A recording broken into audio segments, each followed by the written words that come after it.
आणि मी तर तुला सांगतो, मी तर बरसोर हटत नाही बरं ओबीसीच घेतल्याशिवाय. तुलाच नाही, सरकारला सांगतो. तुला ज्या बापाने उभा केला ना, तुला बाप जो झालाय ना, त्याला सांगतो ओबीसीतून घेतल्याशिवाय सुट्टीच नाही. ट्रॅप आणि फ्रेप तर मोजितच नाही मी. आणखी 16-17 जण आहे दादा. आणि त्या 16-17च्या मागचे बी मंत्री आमदार मला माहिती आहेत कोणी. मी बी टप्प्याटप्प्यात नाव बाहेर काढणार.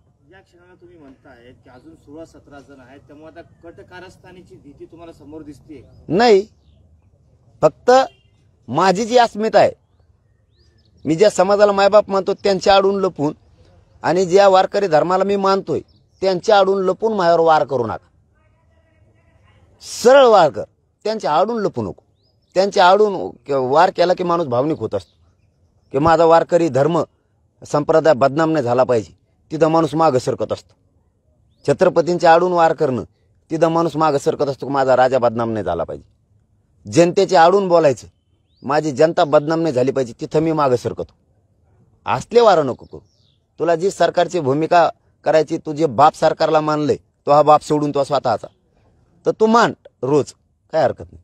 कारण मी वाईटच काही केलेलं नाही. आणि त्याच्यावर विचारित जाऊ नका आता.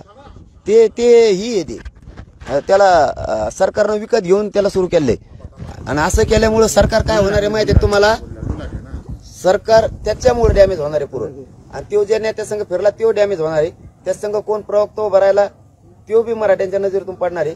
आणि ज्या प्रवक्त्यानं आणि ज्या बड्या नेत्यानं नगरच्या त्याच्या पाठीमागे हात ठेवलाय, तो नेता सुद्धा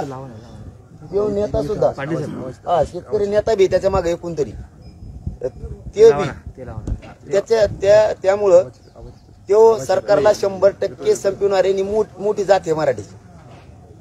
ही जात तो सरकारपासून लांब घालणार आहे. मग सरकार करायला गेलं मला बदनाम, पैसा उडाला सरकारचा, सरकारला फायदा व्हायचा, त्याच्यामुळे तोटा होईल, ही जात पुरी बाजू जाईल.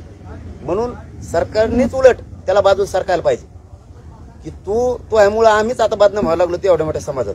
आणि ते कोण प्रवक्ता आहे ना, त्याच्यामुळे मुख्यमंत्री बदनाम व्हायला लागले. त्या प्रवक्त्यालाच मुख्यमंत्र्यांनी सांगितलं तो यामुळे कशाला समाज लांब घालतो आणि त्याला कायला पुढे घातलं. म्हणून त्याचा प्रश्न विचारू नका. त्याला काय बोंबलायचं तर बोंबलून द्या. ते सरकारनं उभा केलेला आहे. सरकारला बदनाम व्हायचं असलं तर सरकार त्याला बोलायला लावी सारखं. आणि मराठा जर सरकारच्या बाजून ठेवायचा असला तर सरकार होणारे पुढचे ट्रॅप बी बंद करीन आणि याला बंद करीन. कारण माझं ट्रॅप रचण्यासारखं कामच नाही आणि मराठा समाज मला सोडून देईल असं मग कामच नाही. त्यामुळे दोन्ही स्वप्न सरकारचे कवाच पूर्ण होणार नाही.